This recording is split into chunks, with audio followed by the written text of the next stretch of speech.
Hello बच्चों, welcome to trending tutor. स्वागत है आपका एक बार फिर से ट्रेंडिंग ट्यूटर पे। आई होप आप सब बहुत ज़्यादा मज़े में होंगे। तो इलेक्ट्रिसिटी चैप्टर हमारा ख़त्म हो गया था। तो उसके बाद हम केमिस्ट्री का एक चैप्टर स्टार्ट कर रहे हैं, मेटल्स एंड नॉन मेटल्स। इसका आपको वन शॉट लेक्चर भी मिल जाएगा। और कुछ बच्चे कह रहे थे कि इलेक्ट्रिसिटी में न्यूमेरिकल प्रॉब्लम्स में उन्हें दिक्कत आ रही है। तो बेटा संडे को पूरा का पूरा न्यूमेरिकल के ऊपर ही लेक्चर आएगा। इलेक्ट्रिसिटी में हम सारे न्यूमेरिकल सोल्व करने वाले हैं, ठीक है। तो उसकी प्रॉब्लम मत लेना। तो चलिए स्टार्ट करते हैं हमारा chapter metal and non metal. बहुत ज़्यादा इंपॉर्टेंट चैप्टर है भैया, 10 नंबर का आपके एग्ज़ाम में ये पूछा जाता है, ठीक है। 10 नंबर का चैप्टर बनता है ये metals and non metals. Easy भी है और इम्पोर्टेंट भी है, ठीक है। तो चलिए स्टार्ट करते हैं। Introduction and properties of metals and non metals. Introduction and properties. तो पहले इंट्रोडक्शन की बात कर लें तो देखो भैया, टोटल नॉन एलिमेंट जो हैं अभी तक जितने एलिमेंट्स का हमें पता है अर्थ पे, वो कितने हैं हमारे 118 118 एलिमेंट्स का हमें पता है, ठीक है। अब इन 118 में से भी कुछ बेटा नेचुरल हैं और कुछ क्या है, सिंथेसाइज्ड है। सिंथेसाइज का मतलब लैब में प्रिपेयर्ड है। क्या है, लैब में प्रिपेयर्ड है। अब आप मेरे को ये कमेंट करके बताओगे कि कितने तो नेचुरली अकरिंग हैं और कितने लैब में प्रिपेयर किए हुए हैं। क्योंकि ये सिंपल सी इन्फॉर्मेशन आप गूगल कर सकते हो, इसमें कोई खास बात है नहीं। सिर्फ पता करना है कि टोटल कितने हैं, 118 हैं। 118 में से कितने नेचुरल हैं और कितने सिंथेसाइज्ड हैं। तो अब क्या है, जो एलिमेंट्स हैं, अब ये जो टोटल 118 एलिमेंट्स हैं, इनको ब्रॉडली दो कैटेगरीज में डिवाइड किया हुआ है। इनको ब्रॉडली दो कैटेगरीज में डिवाइड किया हुआ है। एक होते हैं मेटल और एक होते हैं नॉन मेटल। एक हमारे हो गए मेटल्स और एक हो गए हमारे नॉन मेटल्स, ठीक है। तो अब कुछ बच्चे कहेंगे सर मेटलॉइड्स भी होते हैं, नोबल गैसेस भी होती हैं। हाँ बेटा, वो होते हैं। मेटलॉइड्स क्या होते हैं, इन दोनों के बीच के, जिसमें कुछ प्रॉपर्टी। तीसरा अगर कोई बोल रहा हो कि सर मेटलॉइड्स भी होते हैं, आप वो नहीं बता रहे। बेटा मेटलॉइड्स ऐसे मेटल होते हैं जिनमें मेटल्स की भी प्रॉपर्टी होंगी, जिनमें नॉन मेटल्स की भी प्रॉपर्टी होंगी, इन दोनों के बीच की प्रॉपर्टीज़ होंगी, ओके। तो ऐसे को हम मेटलॉइड्स बोलते हैं। तो मेनली आपको क्या पढ़ना है, अगर आपको मेटल्स और नॉन मेटल पता लग गया, अच्छे से ये समझ आ गए, तो आप इनको तो कर ही सकते हो, ठीक है। और ये ज़्यादा है भी नहीं है, क्लियर। तो चलिए, यही है हमारा टॉपिक। आज हम स्टार्ट करते हैं मेटल्स और उनकी प्रॉपर्टीज़ को देखते हैं, मेटल्स की भी और नॉन मेटल्स की भी। कौन सी प्रॉपर्टीज़, फिजिकल प्रॉपर्टीज़। तो चलिए मेटल से स्टार्ट करते हैं। तो देखो भाई क्या लिखा हुआ है, मेटल्स आर दोज एलिमेंट्स, ऐसे एलिमेंट्स होते हैं which can lose electron easily, जो इलेक्ट्रॉन्स बड़े ईजीली क्या कर दें, लूज कर दें। ये चीज़ आपने पहले भी पढ़ी हुई है, ठीक है, प्रीवियस चैप्टर में भी ये आपने चीज़ें पढ़ी हुई हैं। और जब मेटल इलेक्ट्रॉन लूज करेगा तो वो क्या बनेगा, पॉजिटिव आयन बनेगा। उसका क्या बन जाएगा, पॉजिटिव आयन बन जाएगा। They are electropositive in nature, ठीक है भैया, पॉजिटिव आयन बनेगा। इलेक्ट्रो पॉजिटिव होते हैं, सॉलिड होते हैं, हाई डेंसिटी होती है। ये हम आगे अभी पढ़ने वाले हैं फिजिकल प्रॉपर्टी में, क्लियर। तो देखो मेटल्स क्या हो गए, जैसे आपने नाम सुना होगा लिथियम। इसका नाम तो आजकल बहुत ज़्यादा सुना जा रहा है ना, ईवी इंडस्ट्री में, इलेक्ट्रिक व्हीकल्स में आपकी लिथियम आयन बैटरीज़ का यूज़ किया जाता है। तो अभी इसका सब्स्टिट्यूट भी आ रहा है, चाइना वगैरह। अगर आप ये सब न्यूज़ सुनते हो तो आपको लिथियम का नाम इस साल बहुत ज़्यादा सुनने को मिला होगा।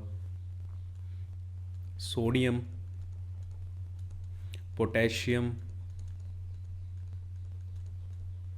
कैल्शियम, मैग्नीशियम, ये सब नाम आपने सुने हुए हैं ना। Aluminium, copper, iron, gold, silver, ये सब नाम आपने सुने हुए हैं। ये सब क्या है, मेटल्स हैं। ये सब क्या है, मेटल्स हैं। अब आपने ये भी देखा होगा, जैसे सोडियम को हम क्या करते हैं रिएक्शंस में, sodium gives Na plus electron. Sodium बड़ी इजीली क्या कर देता है, इलेक्ट्रॉन को लूज़ कर देता है, और उन्हीं को हम क्या कहते हैं, मेटल्स। देखो लिखा हुआ है ना, metals can lose electron easily.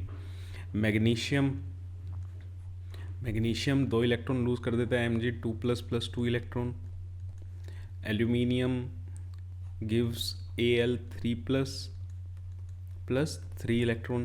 तो ये क्या बन गए, ये पॉजिटिव आयन बन गए, ये एटम थे, ये पॉजिटिव आयन बन गए, है ना, ये आपके क्या बन गए, पॉजिटिव आयन। तो समझ आया मेटल्स क्या होते हैं। मेटल्स क्या होते हैं बेटा, मेटल्स जो इजीली इलेक्ट्रॉन्स को लूज कर दें उन्हें क्या कहते हैं, मेटल्स कहते हैं। ठीक है, इसका उल्टा हो जाएगा, नॉन मेटल्स क्या होते हैं, जो इजीली इलेक्ट्रॉन्स लूज नहीं करते। क्लियर है। अगर आपको मेटल समझ आ गया ना, नॉन मेटल्स का बिल्कुल ही क्या है, ओपोजिट है। नॉन मेटल क्या है, बिल्कुल ओपोजिट है। तो चलिए, मेटल्स को आपने आइडेंटिफाई करना सीख लिया, मेटल्स को आपने पहचानना सीख लिया। ठीक है, मेटल्स क्या होते हैं, कैसे डिफाइन करोगे। तो अब इनकी वन बाय वन क्या करते हैं, हम फिजिकल प्रॉपर्टीज़ की बात करते हैं। तो फिजिकल प्रॉपर्टी में पहली है हमारी मेलेबिलिटी। मेलेबिलिटी क्या होती है, देखो बेटा फिगर में देखो, यहाँ पे ये एक मेटल का पीस होगा, इसको आप हैमर से क्या कर रहे हो, पतली सी इसकी थिन शीट बना रहे हो, है ना, इसको पीट पीट के क्या कर रहे हो, एक इसकी छोटी सी क्या बन जाएगी, लेयर जैसी बन जाएगी, शीट जैसी बन जाएगी। इस प्रॉपर्टी को क्या कहते हैं, मेलेबिलिटी कहते हैं। इस प्रॉपर्टी को क्या कहते हैं, मेलेबिलिटी कहते हैं। That metals can be beaten into thin sheets, into thin sheets with a hammer, thin sheet with a hammer without breaking, टूटेगा नहीं। ठीक है, खास बात यही है कि टूटेगा नहीं ये।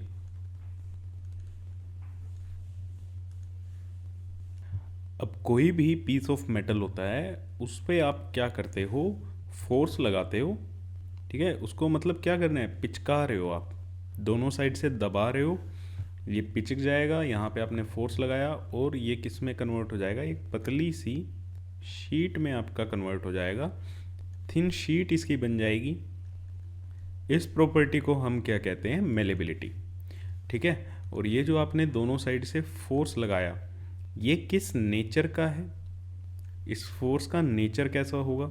देखो, दो तरह के फोर्स होते हैं बेटा, एक होता है कंप्रेसिव, जिससे आप चीज़ों को दबाते हो, है ना, दबाने वाला फोर्स, उस फोर्स को हम क्या कहते हैं, कंप्रेसिव। एक होता है खींचने वाला फोर्स, चीज़ों को खींचते हो, उसको हम बोलते हैं टेंसाइल फोर्स। ठीक है, अब यहाँ पे भी एक साइड से आप हैमर से इसको दबा रहे हो, नीचे से ग्राउंड का फोर्स लग रहा है ना, तो क्या हो रही है, ये थिन शीट इन दोनों के बीच में आप सैंडविच कर रहे हो, इसको दबा रहे हो, तो उस फोर्स को हम क्या बोलते हैं, कंप्रेसिव फोर्स। तो मेटल्स जो होते हैं, मेटल्स की आप क्या कर सकते हो, शीट्स बना सकते हो। जैसे आपने ये देखो, अब सबसे ज़्यादा मेलिएबल मेटल की बात करें तो वो क्या है, गोल्ड। सबसे हाईएस्ट मेलिएबिलिटी किसकी होती है, गोल्ड की होती है। अपने और भी सुने होंगे बेटा, सिल्वर है, सिल्वर की भी आप थिन शीट्स बना सकते हो, कॉपर की थिन शीट्स बनाई जा सकती हैं, एल्यूमिनियम की थिन शीट्स बनाई जा सकती हैं।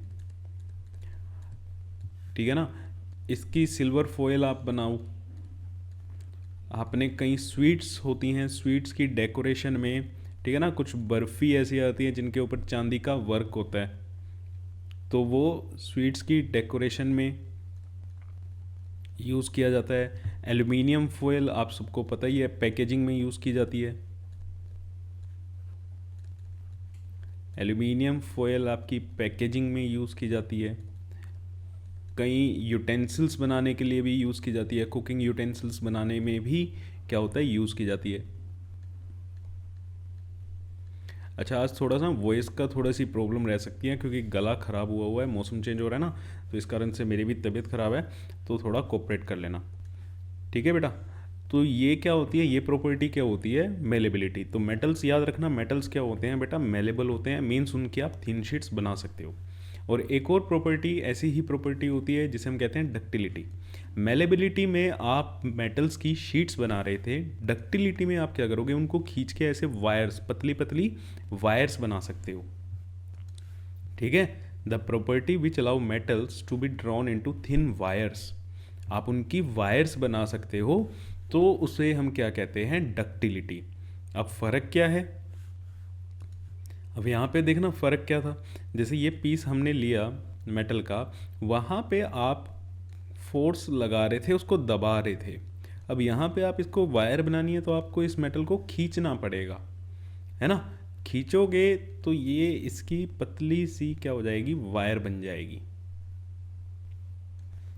पतली सी ये वायर बन जाएगी। यहाँ पे डिफरेंस क्या आ रहा है, फोर्स का। डिफरेंस किसका आ रहा है, फोर्स का। अब अगर इस फोर्स के नेचर की हम बात करें तो ये जो फोर्स होगा ये टेंसाइल फोर्स लगा है। कौन सा फोर्स लगा है, टेंसाइल फोर्स लगा है, ठीक है। तो और फिर से सबसे ज़्यादा डक्टाइल मटेरियल भी कौन सा होता है, गोल्ड होता है। सबसे ज़्यादा डक्टाइल मटेरियल भी क्या होता है, गोल्ड होता है। तो मेलेबिलिटी में और डक्टिलिटी में डिफरेंस समझ आ गया। मेलेबिलिटी क्या होती है, मेलेबिलिटी से आप शीट्स बना सकते हो, डक्टिलिटी से आप वायर्स में उनको कन्वर्ट कर सकते हो। मेलेबिलिटी में कंप्रेसिव फोर्स यूज़ होता है, डक्टिलिटी में टेंसाइल फोर्स का यूज़ होता है। क्लियर। तो चलिए चलते हैं नेक्स्ट प्रॉपर्टी पे। Metals are good conductor of heat. Metals are good conductor of heat. देखो अब ये एक एक्सपेरिमेंट है, इससे ही मैं आपको समझाता हूँ। ये एक एक्सपेरिमेंट किया हुआ है to demonstrate that metals are good conductors of heat. अब यहाँ पे ये एक एल्यूमिनियम रोड ली, एक साइड से इसको क्लैम्प कर दिया, मतलब इस स्टैंड में इसको अटका दिया है, और यहाँ पे हमने, ठीक है, आयरन नेल्स लगा दी, कोई भी आप कील लगा सकते हो। और कील किसकी मदद से चिपकाई हमने एल्यूमिनियम पे, वैक्स से। किसकी मदद से चिपकाई है, वैक्स से हमने ये कील इस पे चिपका दी, ठीक है। तो अब क्या होगा, एक साइड से ये जो फ्री एंड है, ये जो इसका फ्री एंड है एल्यूमिनियम रोड का, इसको आपने हीट करना स्टार्ट किया। अब जैसे ही हीट करोगे, अब यहाँ पे तो आप हीट नहीं कर रहे, इस वाले एंड को अगर आप हीट नहीं कर रहे हो, इस वाले एंड को आप हीट कर रहे हो। ये वाला एंड का टेम्परेचर कम होगा, इसका एंड का टेम्परेचर ज़्यादा होगा, ये कोल्ड होगा, ये क्या होगा, हॉट होगा। अब यहाँ पे भी क्या लगी हुई थी, ये नेल्स लगी हुई थी ऐसे। अब जैसे ही हीट करना स्टार्ट किया, हीट तो हम इस पोर्शन को कर रहे हैं, देखना है ना, हीट तो हम इस पोर्शन को कर रहे हैं, तो टेम्परेचर इसका बढ़ना चाहिए था। यहाँ पे मेल्ट हो सकती थी वैक्स, लेकिन यहाँ तो ये वाली भी गिर गई। अब ये कैसे गिरी कि हीट यहाँ से फ्लो करके यहाँ तक आई होगी ना, हीट ऐसे फ्लो करके आई होगी बेटा, तभी तो यहाँ पे गर्म हुआ, वैक्स पिघल गई और आपकी कील नीचे गिर गई, जो आपने कील लगाई हुई थी। धीरे धीरे ये भी नीचे गिर जाएंगी। जैसे जैसे टेम्परेचर बढ़ता रहेगा, आप इसको हीट करते रहोगे, हीट फ्लो करके एक जगह से दूसरी जगह पे आ जाएगी। अब हमें क्यों पता चला कि भैया ये गुड कंडक्टर है, अगर ये ना गिरती, अगर ये कील्स ना गिरती, तो मतलब यहाँ तक आपकी हीट नहीं आई। मान लो ये कील नहीं गिरी, ये आपने जो वैक्स के साथ कील्स लगा रखी हैं ये नहीं गिरी, तो इसका मतलब ये वाला एंड क्या हो रहा है, गर्म हो रहा है, और ये वाले एंड ठंडे ही हैं। मीन्स हीट यहाँ से यहाँ पे नहीं आई है। अब जब ये गिर गई, इसका मतलब हीट यहाँ पे आई है, क्योंकि हीट आई होगी, हीट के कारण ही वैक्स मेल्ट हुई होगी, और वैक्स के मेल्ट होने से वो कील जो उसके साथ चिपकी हुई थी वो गिर गई, है ना। तो मीन्स जो एल्यूमिनियम है, एल्यूमिनियम क्या है, मेटल है, तो मेटल क्या कर रहे हैं, अपने एक एंड से दूसरे एंड तक हीट को क्या कर रहे हैं, ट्रांसफर कर रहे हैं। अपने एक एंड से दूसरे एंड तक हीट को क्या कर रहे हैं, ट्रांसफर कर रहे हैं। अब हीट जो ट्रांसफर हो रही है, इसका रीजन क्या होता है, हीट ट्रांसफर का रीजन क्या होता है। अब बहुत से बच्चे बोलेंगे कि मेटल्स पे क्या होता है सर, इलेक्ट्रॉन्स होते हैं, फ्री इलेक्ट्रॉन्स होते हैं, उनके कारण हीट ट्रांसफर करती है। बेटा सॉलिड्स के अंदर कभी भी हीट ट्रांसफर मेटल्स के इलेक्ट्रॉन्स के कारण नहीं होता। सॉलिड्स में जो हीट ट्रांसफर का रीजन होता है वो होता है एटॉमिक वाइब्रेशन, वो होती हैं एटॉमिक वाइब्रेशन। अब एटम्स हैं, एटम्स को जैसे ही आप टेम्परेचर दोगे वो वाइब्रेट करना स्टार्ट करेंगे, उनकी वाइब्रेशनल एनर्जी क्या हो जाएगी, बढ़ जाएगी, और वो वाइब्रेशनल एनर्जी से हीट क्या होती है, आगे ट्रांसफ़र होती है। ठीक है, वाइब्रेशनल एनर्जी से हीट क्या होती है, ट्रांसफ़र होती है। तो हीट ट्रांसफ़र का अगर कोई आपसे रीज़न पूछता है तो आपका रीज़न क्या होगा बेटा, atomic vibration, not free electrons के कारण हीट नहीं ट्रांसफ़र होती है। तो metals are good conductor of heat, ये हमें एक्सपेरिमेंट से पता लग गया है। यही चीज़ जो मैंने बोली थी वो आपके वर्ड्स में लिखी हुई है। अगर आपको कहीं पे शो करना आ जाए, मीन्स लिखना आ जाए कि डेमोन्स्ट्रेट करके दिखाओ, ठीक है, डेमोन्स्ट्रेट करके दिखाओ कि metals are good conductor of heat, तो आप ये एक्सपेरिमेंट लिख सकते हो 2 से 3 नंबर में, experiment to show metals are good conductor of heat. Clear है? तो अब थोड़ी सी और बात कर लेते हैं। क्या बात करें? अब हमें ये तो पता लग गया कि मेटल्स जो हैं वो हीट के अच्छे कंडक्टर होते हैं। तो सबसे अच्छा कंडक्टर कौन सा होता है सर? सबसे अच्छा कंडक्टर होता है silver. Silver is the best conductor of heat. Silver is the best conductor of heat. सबसे अच्छा कंडक्टर होता है। और भी होते हैं, जैसे कॉपर हो गया, आयरन हो गया, ठीक है, एल्यूमिनियम हो गया। तभी तो आपके कुकिंग यूटेंसिल्स बनाए जाते हैं एल्यूमिनियम के, कॉपर के, है ना। और एक चीज़ ध्यान रखना है इसमें, लेड, जिसे पीबी बोलते हो, lead is the poorest conductor of heat. Lead is the poorest conductor of heat. तो यहाँ पे आपसे कैसे पूछा जा सकता है? अब लेड भी क्या है? मेटल है। अब मेटल को तो हम पढ़ रहे हैं कि मेटल तो क्या होते हैं? अच्छे कंडक्टर होते हैं। लेकिन देखो सब मेटल्स में, अब ये जो हम प्रॉपर्टी पढ़ रहे हैं ना, ये इन जनरल होती है, मतलब ज़्यादातर मेटल्स में आपको ये चीज़ें देखने को मिलेगी। हो सकता है बेटा कुछ मेटल्स ऐसे हो भी सकते हैं जिनमें ये ना देखने को मिले, जैसे लेड हो गया। लेड मेटल है लेकिन फिर भी क्या है? हीट को कंडक्ट नहीं करता इतने अच्छे से। अब इसी को आप क्या बोलते हो? केमिस्ट्री में इन्हीं को क्या बोला जाता है? एक्सेप्शन। और बेटा याद रखना, जहाँ पे भी एक्सेप्शन आएगा वो आपके लिए क्या बन जाता है? बहुत ज़्यादा इंपॉर्टेंट बन जाता है, क्योंकि वहीं से आपको क्वेश्चन पूछा जाता है। क्वेश्चन कैसे फ्रेम करें? भैया एक मेटल बता दो जो मेटल होने के बावजूद हीट को कंडक्ट नहीं करता।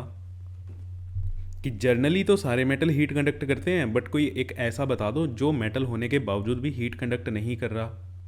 तो वो क्या है? आपका लेड है। वो क्या है? लेड है। ठीक है। लेड इलेक्ट्रिसिटी भी अच्छे से इतने कंडक्ट नहीं करता है बट इतना नहीं। ठीक है। Next, metal are good conductor of electricity. Metals are good conductor of electricity.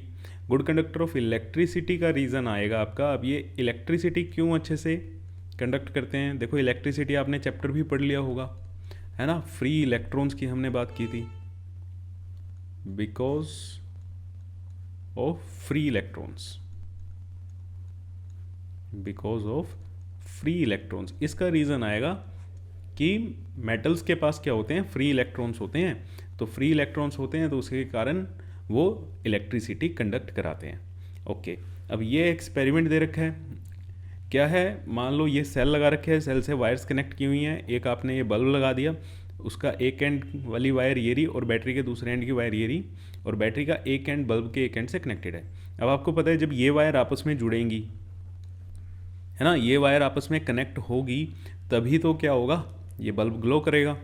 अब यहाँ पे हमने क्लिप्स लगा दी, डायरेक्टली इन वायर को नहीं जोड़ा, ये क्लिप्स लगा दी। अब अगर इन क्लिप्स को आपस को अटैच करना है तो यहाँ पे कुछ ना कुछ ऐसा मेटल लगाओ, कुछ ना कुछ ऐसी चीज़ लगाओ जिसमें से इलेक्ट्रिसिटी पास कर सके, जिसमें से इलेक्ट्रिसिटी पास कर सके, है ना। फॉर एग्जांपल अगर आप यहाँ पे वुड लगा देते हो, अगर आप यहाँ पे वुड लगा देते हो, लकड़ी का कोई पीस लगा देते हो, तो क्या ये बल्ब जलेगा? क्या ये बल्ब जलेगा? नहीं जलेगा ना। क्यों? आपको पता लगा कि वुड जब आपने लगाई तो मीन्स ये सेल से ये जो वायर थी यहाँ पे और यहाँ पे ये जो एंड थे, ये सर्किट कंप्लीट नहीं हुआ। आपने इनको जोड़ तो दिया लेकिन वुड से जोड़ा, वुड ने इलेक्ट्रिसिटी कंडक्ट की ही नहीं, इलेक्ट्रॉन्स को भेजा ही नहीं एक जगह से दूसरी जगह पे। और फिर हमने क्या किया? यहाँ पे एल्यूमिनियम फॉइल लगा दी, यहाँ पे हमने क्या करा? एल्यूमिनियम लगा दिया। एल्यूमिनियम की फॉइल जैसे ही आपने इन क्लिप्स के बीच में लगाई तो ये बल्ब ग्लो करने लगा। मीन्स यहाँ से एल्यूमिनियम में इलेक्ट्रिसिटी को क्या कराया? कंडक्ट कराया, इसने इलेक्ट्रॉन्स को ट्रांसफ़र किया है ना। तो हमें पता लगा कि अगर हम मेटल लगा रहे हैं तो बल्ब ग्लो कर रहा है, मीन्स मेटल ने अपने अंदर से इलेक्ट्रिसिटी को पास होने दे दिया। और जो पास होने देते हैं उन्हीं को हम क्या बोलते हैं, कंडक्टर बोलते हैं। उन्हीं को हम क्या बोलते हैं, कंडक्टर बोलते हैं। तो metals are good conductor of electricity. Metals are good conductor of electricity. तो आप ऐसे दिखा सकते हो। And again, which is the best conductor of electricity? Silver. Silver is the best conductor of electricity. Silver क्या है, एक अच्छा कंडक्टर है इलेक्ट्रिसिटी का। और भी है, कॉपर है, कॉपर भी बहुत अच्छा कंडक्टर है, एल्यूमिनियम है, और टंगस्टन। इनकी आपने वायर्स भी देखी होंगी, घरों में वायरिंग में यूज़ होती है कॉपर वायर्स। टंगस्टन आपने इलेक्ट्रिसिटी चैप्टर में पढ़ा होगा कि बल्ब का फिलामेंट जो होता है वो किसका बना होता है, बल्ब का फिलामेंट किसका बना होता है, टंगस्टन का बना होता है। ठीक है ना। अब आपने वायर्स के ऊपर एक ब्लैक कलर की कवरिंग भी देखी होगी। अब अगर ये कंडक्टर हैं तो आप वायर को जैसे ही टच करते हो तो आपको तो करंट नहीं लगता, उनके ऊपर क्या होती है, एक ब्लैक कवर होता है ना। ब्लैक कवर होता है जो आपको करंट नहीं लगने देता। वो किसका बना होता है, वो पीवीसी का बना होता है। पीवीसी क्या है, एक इंसुलेटर की तरह काम करता है। पीवीसी क्या है, एक इंसुलेटर की तरह काम करता है। जब आप उसको टच करते हो तो आपको वो करंट नहीं लगने देता। अच्छा, पीवीसी की फुल फॉर्म क्या होती है? पीवीसी की फुल फॉर्म होती है पॉलीविनाइल क्लोराइड। पीवीसी की फुल फॉर्म होती है पॉलीविनाइल क्लोराइड। ठीक है बच्चे, तो चलो चलते हैं नेक्स्ट प्रॉपर्टी पे। नेक्स्ट प्रॉपर्टी है हमारी मेटल्स आर लश्रस। लश्रस का मतलब क्या होता है, they have shiny surface. They have shiny surface मतलब अगर आपने कोई मेटल लिया और उसको आप काट के देखोगे, है ना, अगर आप आयरन को भी काट के देखते हो, लोहे का आपने सरिया लिया और कटर से उसको काट दो, तो वो जो कटा हुआ पीस है यहाँ से वो सिल्वरी सा क्या करता है, शाइन करता है। सिल्वरी ग्रे कलर का वो दिखाई देता है और वो शाइन करता है ना। इसी शाइन को हम क्या बोलते हैं, लश्चर। इसी को हम क्या बोलते हैं, metallic lustre. The property of metal of having a shining surface is called metallic lustre. तो मेटल्स क्या होते हैं, लश्रस होते हैं। अब मेटल्स के लश्रस होने का रीज़न क्या है ना, इनका रीज़न क्या है, वाई दे आर लश्रस? तो इसका रीज़न होता है because they reflect light. They reflect light. वो लाइट को क्या करते हैं, रिफ्लेक्ट करते हैं, इसीलिए वो शाइनी अपीयर होते हैं। That is why they appear shiny. इसीलिए वो हमें शाइनी अपीयर होते हैं, शाइनी दिखते हैं। और बेस्ट रिफ्लेक्टर कौन है ना, सबसे अच्छे से जो रिफ्लेक्ट करेगा, बेस्ट रिफ्लेक्टर कौन है, silver. Again silver, silver is the best reflector, सबसे अच्छे से रिफ्लेक्ट करता है ये। अब इसी प्रॉपर्टी का यूज कहाँ पे किया जाता है, ज्वेलरी मेकिंग में। ज्वेलरी जब बनाते हैं गोल्ड की, सिल्वर की, कितनी शाइनी सरफेसेस होते हैं ना, तो वो क्या, कौन सी प्रॉपर्टी होती है, वो मेटल्स की होती है, उनको हाईली पॉलिश कर दिया जाता है। अब यहाँ पे एक नोट लिखा हुआ है, ठीक है, ये क्या है, एक नोट लिखा हुआ है आपके लिए। इसमें क्या लिखा हुआ है, जो मेटल जो होते हैं वो उनका शाइनी सरफेस, शाइनी अपीयर तो होते हैं वो। अब ऐसा नहीं है कि वो सालों साल तक आपको चमकते हुए ही दिखाई देंगे, वो अपना ब्राइटनेस या अपनी शाइन लूज़ कर देते हैं। ज़्यादा देर तक अगर आप उनको एयर में एक्सपोज करके रखोगे तो वो डल दिखने लग जाएंगे। ठीक है, जैसे सोना भी काफ़ी टाइम के बाद गोल्ड की ज्वेलरी जो होती है वो भी काफ़ी टाइम के बाद, जब आप सुनार से लेके आते हो, ज्वेलरी शॉप से लेके आते हो, तब तो वो बहुत चमकती हुई दिखाई देती है। लेकिन बहुत टाइम बाद अगर आप उसको रेगुलर यूज़ कर रहे हो तो बहुत टाइम के बाद वो अपना तो ब्राइटनेस है या शाइनिंग है वो उसकी डल हो जाती है। सॉरी, गला ख़राब है, इस कारण से दिक्कत हो रही है। तो उसकी ना अपीयरेंस डल हो जाती है। तो इसका डल होने का कारण क्या है? जब वो एयर से काफ़ी टाइम के लिए एक्सपोज होता है ना, तो एयर से एक्सपोज होने के कारण ऑक्साइड्स की लेयर बन सकती हैं, या और भी पोल्यूटेंट्स होने के कारण और भी लेयर बन सकती हैं। कौन कौन सी? कार्बोनेट की या सल्फाइड्स की। इनके कारण उनका अपीयरेंस कैसा हो जाता है? डल हो जाता है। तो मेटल्स लश्चरस होते हैं लेकिन they can lose their lustre. Why? Because when they expose in air, a thin layer of oxide, carbonate or sulfide is formed on their surfaces which make them appear dull, जिनके कारण उन्हें उनकी presence कैसी लगती है? डल हो जाती है। फिर आपको उसको क्या करना पड़ेगा? दोबारा से पॉलिश करवाना पड़ेगा। जैसे गोल्ड, आपने सुना भी होगा, गोल्ड को वॉश कराने के लिए ले जाते हैं, है ना? वैसे कराना नहीं चाहिए, उसमें आपका गोल्ड की क्वालिटी नहीं, गोल्ड की क्वांटिटी जो है वो लूज़ होती है।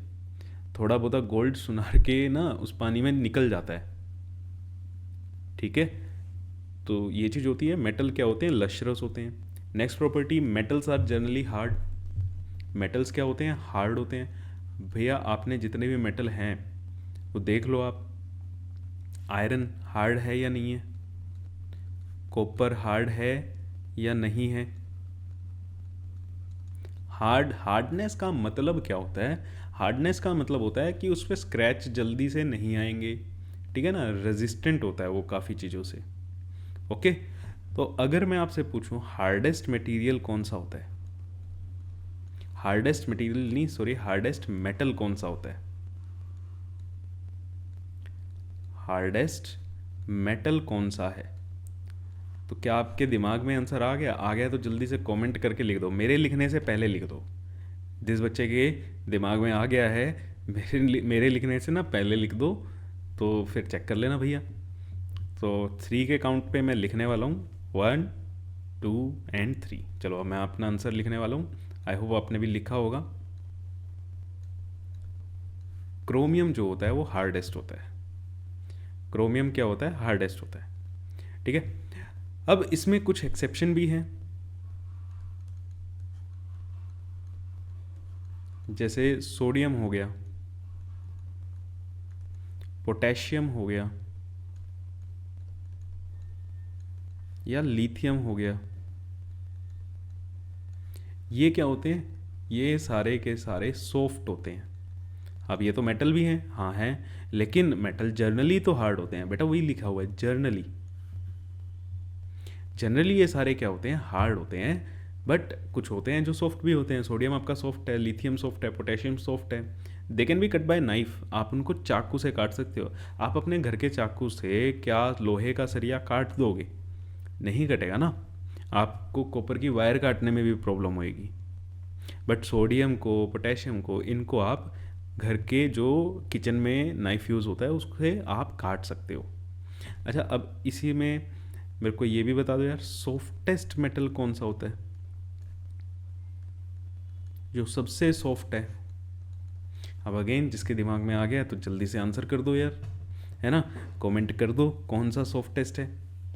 अगर मेरे लिखने से पहले कर दो तो बहुत बढ़िया है, आपकी तैयारी बहुत अच्छी चल रही है। सॉफ्टेस्ट मेटल होता है बेटा सीजियम। ठीक है, सॉफ्टेस्ट मेटल होता है सीजियम। तो देखो, अगर जिसने नहीं भी दिया ना आंसर उसमें कोई प्रॉब्लम नहीं है, ये तो जस्ट हम फॉर द फन हम खेल लेते हैं। ठीक है, वैसे तो यहाँ पे हम इसीलिए क्लास में आए हैं ताकि हम चीज़ें सीखें।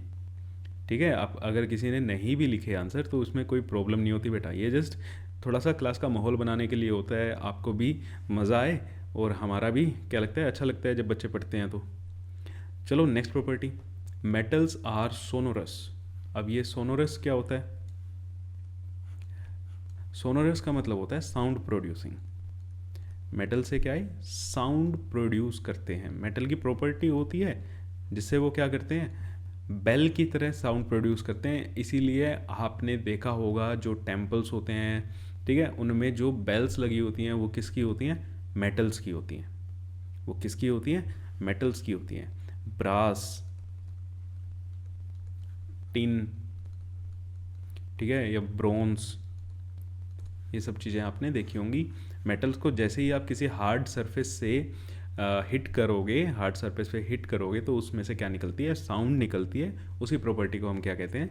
सोनरस कहते हैं। और ये बेल्स बनाने में यूज़ की जाती है। कहाँ यूज़ की जाती है? बेल्स बनाने में यूज़ की जाती है।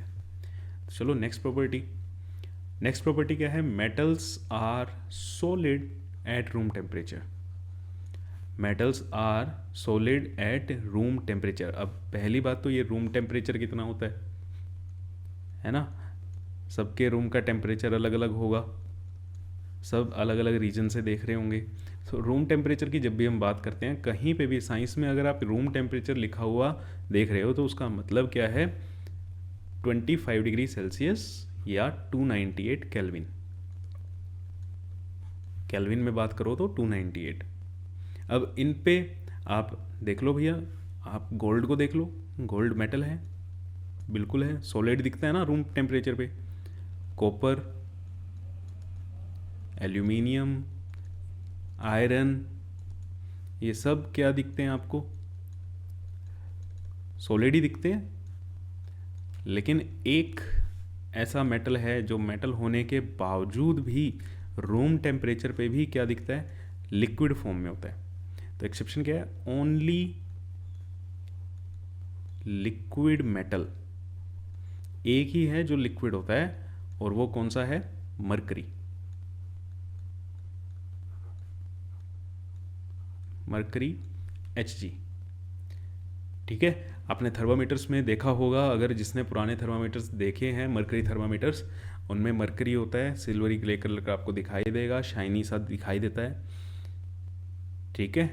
तो ये बहुत ज़्यादा क्या होता है बेटा, मतलब इसके आसपास टच मत करना इसको, काफ़ी ख़तरनाक होता है ये, ठीक है। तो चलो नेक्स्ट प्रॉपर्टी की तरफ। Metals have high melting and boiling point. Metals have high melting and boiling point. तो देखो, इसका मैं पहले रीज़न बताता हूँ आपको कि इसका रीज़न क्या है।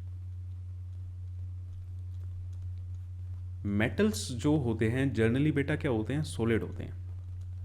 अब सॉलिड की अगर आप पैकेजिंग देखोगे तो वो बहुत क्या होती है? पास पास होती हैं। सॉलिड के मॉलिक्यूल्स क्लास 9th में भी आपने पढ़ा होगा।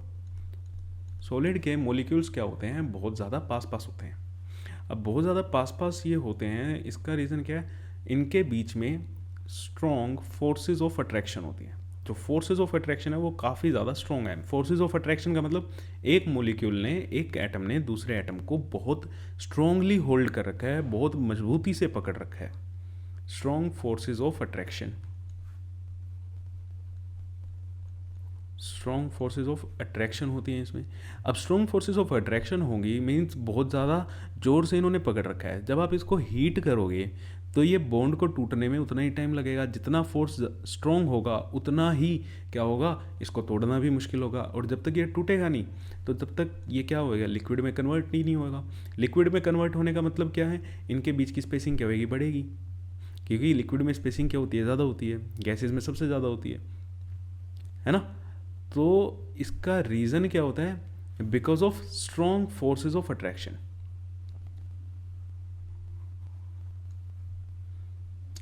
सॉलिड्स में फोर्सेस ऑफ अट्रैक्शन जो होते हैं वो काफ़ी स्ट्रॉन्ग होते हैं। इसके कारण क्या होता है? इनका मेल्टिंग पॉइंट और बॉइलिंग पॉइंट क्या होता है? हाई होता है। जैसे अगर आप आयरन की बात करो, अगर आप आयरन की बात करो, आयरन का सिंबल क्या होता है? Fe। आयरन का लगभग 1535 डिग्री सेल्सियस पे जाके क्या होता है? मेल्ट होता है। ये इसका मेल्टिंग पॉइंट है ये, ठीक है। अगर आप कॉपर की बात करो तो कॉपर भी लगभग 1100 के आसपास ही रहता है इसका भी, ठीक है। अबाउट मेरे को एग्जैक्ट फिगर नहीं याद आ रही, 84, 85 या 83 ऐसे ही ले लेते हैं, इसके आसपास रहता है इसका मेल्टिंग पॉइंट। बट कुछ एक्सेप्शंस भी हैं।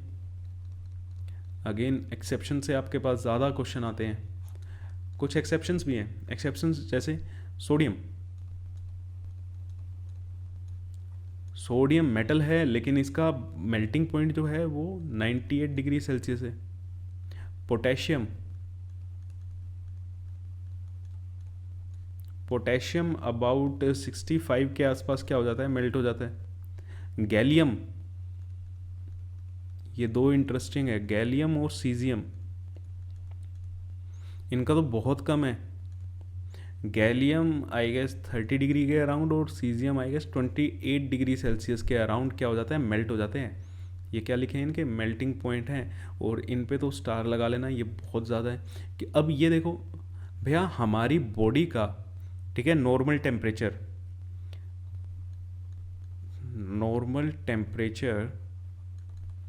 Of human body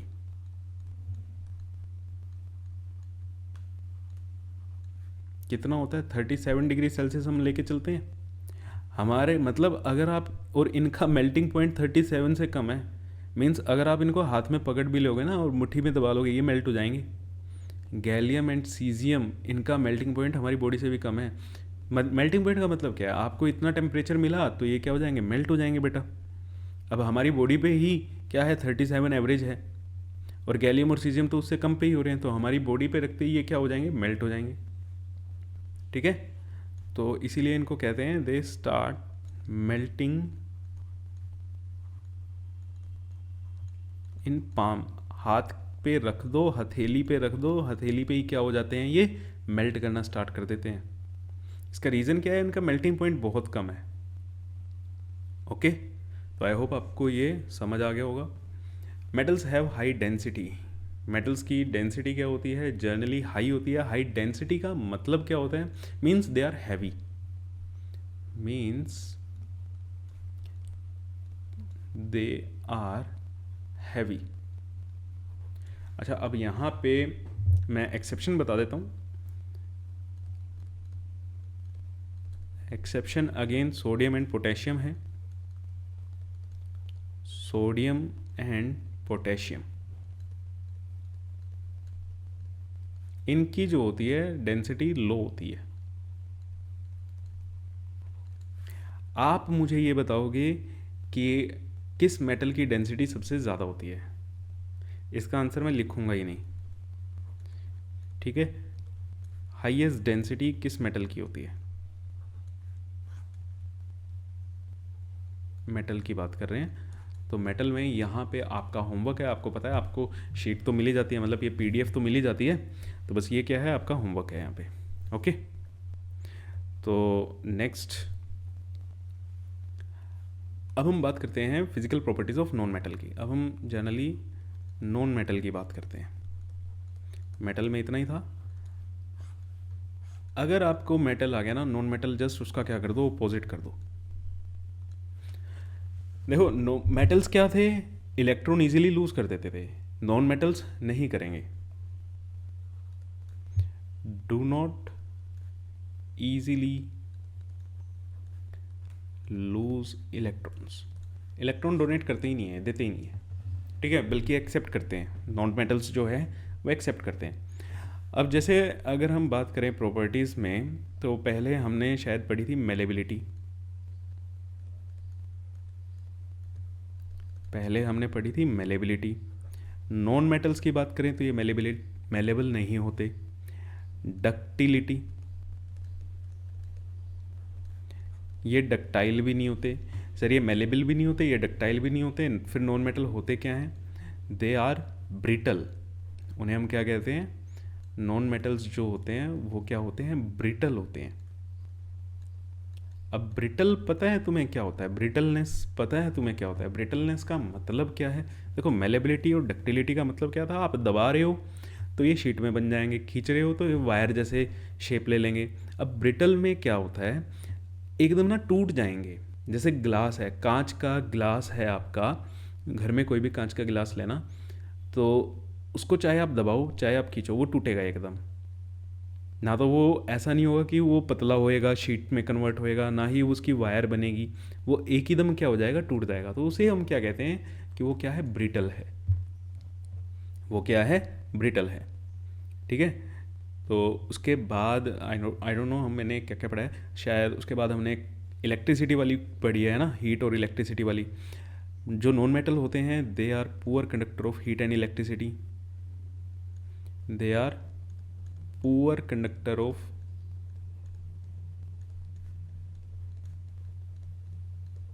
heat and electricity. अच्छा, इलेक्ट्रिसिटी में एक एक्सेप्शन है भैया, कार्बन की एक फॉर्म होती है जिसे हम कहते हैं ग्रेफाइट। ठीक है, कार्बन की एक फॉर्म होती है जिसे हम कहते हैं graphite. Graphite is a good conductor of electricity, good conductor of electricity. Okay, तो ग्रेफाइट अच्छा कंडक्टर है। और हमने क्या पढ़ा था, मेटल्स क्या होते हैं, हार्ड होते हैं, ये जो होते हैं ये सॉफ्ट होते हैं। नॉन मेटल्स आर सॉफ्ट,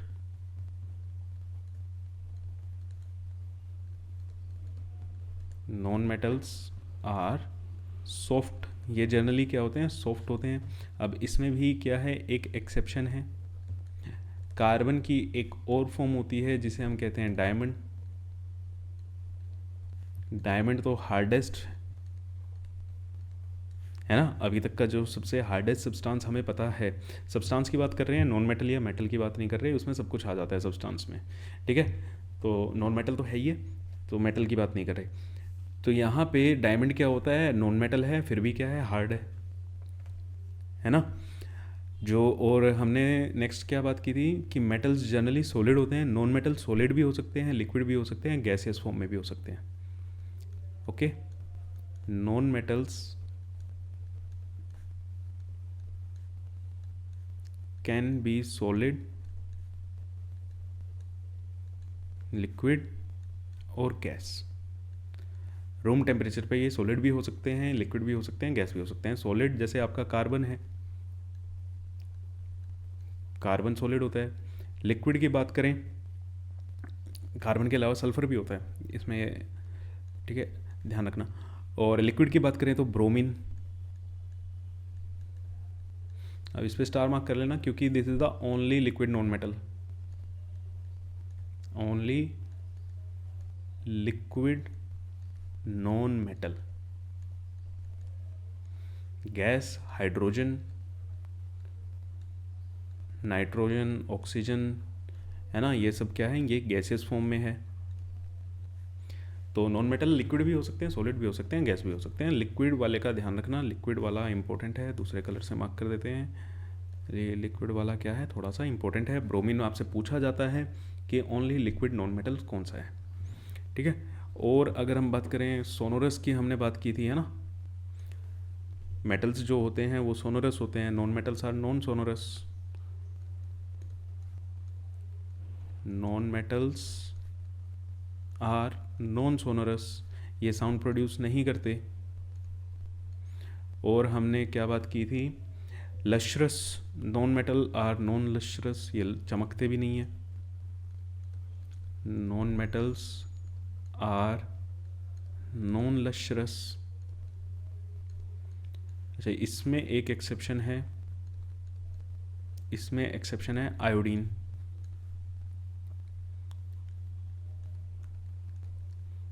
अच्छा, इसमें कुछ बच्चे वो भी बोलेंगे सर डायमंड भी चमकता है ना, डायमंड में भी बहुत ज़्यादा शाइन होती है। तो बेटा डायमंड में अपनी शाइनिंग नहीं होती है। डायमंड को रिफाइन जब करते हैं, उसकी कटिंग जब करते हैं, तो उसकी कटिंग के कारण उसको ऐसे एंगल्स पे कट किया जाता है जिसके अंदर उसमें एक फिजिक्स का फिनोमेना होता है जिसे हम TIR कहते हैं। डायमंड की ब्रिलियंस ऑफ डायमंड का रीज़न अलग होता है। ठीक है, मैं यहाँ पे लिख भी देता हूँ, ब्रिलियंस मतलब चमकना। ब्रिलियंस ऑफ डायमंड का जो रीज़न होता है वो होता है total internal reflection, total internal reflection, TIR short में बोलते हैं। इस फिनोमेना के कारण क्या होता है, डायमंड चमकता है, अपने आप डायमंड नहीं चमकता। ओके, तो इसमें क्या आएगी आपकी एक्सेप्शन, आयोडीन। और नेक्स्ट बात करें तो दे हैव लो डेंसिटी, इनकी डेंसिटी क्या होती है, कम होती है। दे हैव लो डेंसिटी, इनकी डेंसिटी क्या होती है, कम होती है। ठीक है, तो यही था नॉन मेटल एंड मेटल। आपकी इंट्रोडक्शन कंप्लीट हो गई, आपने फिजिकल प्रॉपर्टीज़ पढ़ ली। ठीक है, तो नेक्स्ट लेक्चर में आपसे मिलते हैं, तब तक के लिए रिवाइज करते रहना, नोट्स आप डाउनलोड कर लेना। तो थैंक यू सो मच बच्चों, वीडियो को लाइक कर देना, शेयर कर देना और चैनल को सब्सक्राइब कर लेना। Thank you.